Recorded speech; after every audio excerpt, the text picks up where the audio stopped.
quad receivers to the near side and one to the far sideline. Empty backfield, obviously, for Alec Marty on a 2nd down and 6, looking, firing across the middle. The big man Rob's got it in the end zone.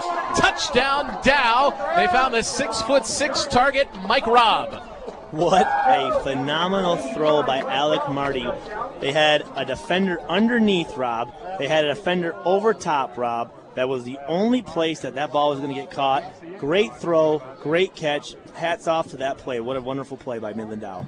And Richard lines up right behind Marty. It's 3rd down and 7.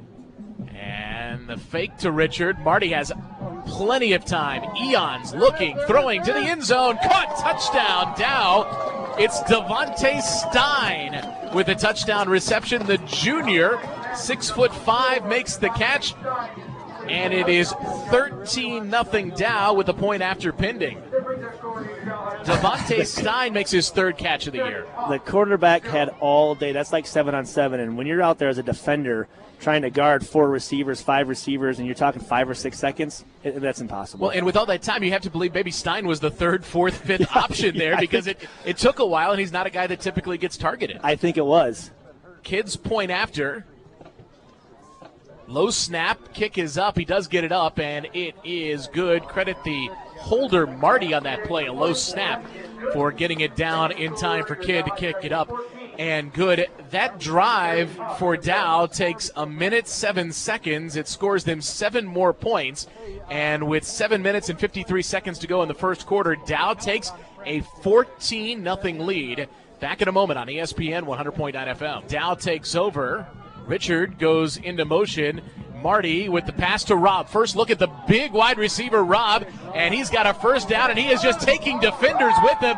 6'6", 200. Nobody can bring him down.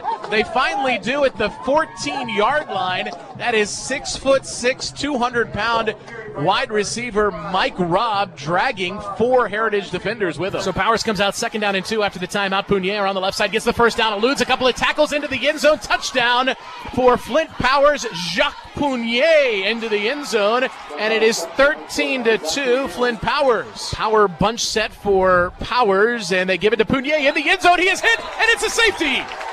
Punier is hit for a loss in the safety. Who got it? Was that Cole? Yes, sir. Brian Cole gets the safety for Heritage as they knock Punier back in the end zone. And Heritage is on the board. Defensive score, 7-2. Dow does not punt the ball very often. They have 1 punt on the year. Max Kidd, who's their place kicker, is their punter, but they are not going to punt it here. They've got Marty in the gun, and he's got 4 receivers lined up to the right of the line of scrimmage and 1 man to the left. So he's going to go for it here on 4th down and 10. He's got time. He rolls to the right. He's going to run it himself. Gets to the 40, 35. He's got the 1st down, 30. Rolls to the left side, 20, 15, 10. Now he is tackled at the neck at the 2-yard line. Alec Marty with a gain of 42 on the play. He needed 10 for the 1st down, got that and then some. And Dow is 2 yards short of the end zone and will be going for another touchdown when we come back. End of 1 quarter of play, and it has been dominated by the home team. Dow 28, Heritage nothing on our Saginaw Valley League High School Football Game of the Week, presented by All Seasons Heating and Air. Brad Golders, Stu Schweigert back with you here in Midland at Community Stadium, where the Dow Chargers on a drizzly Friday night have a 28-0 lead over Heritage. And Dow with a 1st down and goal from the spotted at the 3-yard line. So 1st and goal from the 3, and on the left hash mark as Dow now goes left to right. And number 1 is into the game on defense for Heritage. Brian Cole, after sitting out the 1st quarter, is now back and on the field for Heritage. So we'll see what sort of a difference maker he can be for the final 3 quarters of this game. His team is in a big deficit as Marty pitches to Richard, running to the left side, and he is hit behind the line of scrimmage. 2nd effort, though, gets him into the end zone. Touchdown for Dow. He was hit back behind the line of scrimmage on the initial hit, but he got around it and gets in for a touchdown, 3-yard touchdown run for Caleb Richard, and it is Dow 34, Heritage nothing. Again, another nice, strong run by Caleb Richard. I mean, he's a guy who not only has the speed, but he has the power. And if you don't tackle him low and take his legs out, he's going to have second, third, fourth, and fifth efforts. And right there, again, if you're asking one guy to tackle him, it's not going to happen. You have to have all 11 guys putting their helmets on him to get him down. Kidd is 4 for 4 on PATs. High school football, those are certainly not sure things. He has been a sure thing so far. This kick is true. So Kidd is 5 for 5 on points after. And 8 seconds into the second quarter, your score, Dow 35, Heritage nothing. Let's hit it back to our studios. Matt DeVries has been keeping a close eye on some of the other games going on in our region. Running backs flanking the quarterback Marty in the gun, and the handoff goes to Richard. Richard on the right side uses a forearm to get away from a tackle, gets a good block, gets to the 40, along the right side to midfield.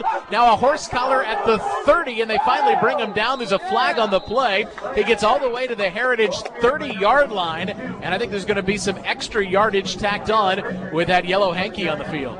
And another flag comes in late, and I think this is going to be maybe for arguing and some unsportsmanlike conduct on Heritage.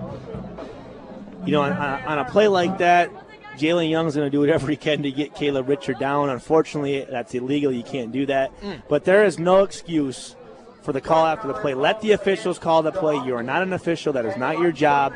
You are not supposed to question what they're doing. Unfortunately, sometimes they make it the call wrong. But as a player, you keep your mouth shut. Get back to the huddle, focus up, and try to get back in this game. And I think that's one of those, after the play, both penalties are going to be accepted.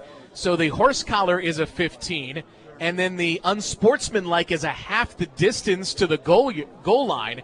So it's a horse collar from the 30 to the 15, and then half the distance gets it to the 7.5-yard line. So a huge double penalty called against Heritage. The horse collar is understandable. You got to make the tackle. You do. And they happen to make an illegal tackle, but you got to stop them somehow. But then afterwards, you had a player for Heritage, and I don't know who it was, but somebody was jawing at the official afterwards.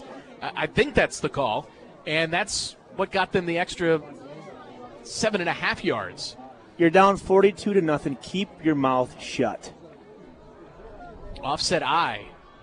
Fake the pitch. Give to the fullback, and it's into the end zone. Justin Cook from the fullback spot. They don't go with a fullback very often. In for a touchdown, and now another flag on the play. And I think they're going to get Heritage for another unsportsmanlike penalty. After the play, there was a flag that came in, and Heritage gets called for an unsportsmanlike penalty. And was that an ejection indication I just saw? It's going from worse to worser. Yeah, can I say worser on the air? Yeah, it's going from worse to worser here. We've got penalties, we've got fumbles, we've got botched kickoff returns. We've got, this is not what you want. This is not what you want one bit if you're a head coach. If you're Don Maloney, this is not the type of game you expected. It's 48-0 Dow. It looks like Brian Cole is leaving the field. My feet are frozen. My hands are numb. Do you want anything? Wow. Maloney and Cole right now are in a discussion on the sidelines. If that is Cole, I mean, you wonder how much he was going to be playing anyhow in these wet conditions and in a 48-0 game. But I will tell you that's this: not the kind of thing that looks good on a resume. He's already committed to Michigan, but Brian Cole is an emotional player. Obviously, when you're the so-called best in the state, you're going to have every 11 guys out there talking trash to you. They made one tackle on you, so they think that they're an all-star.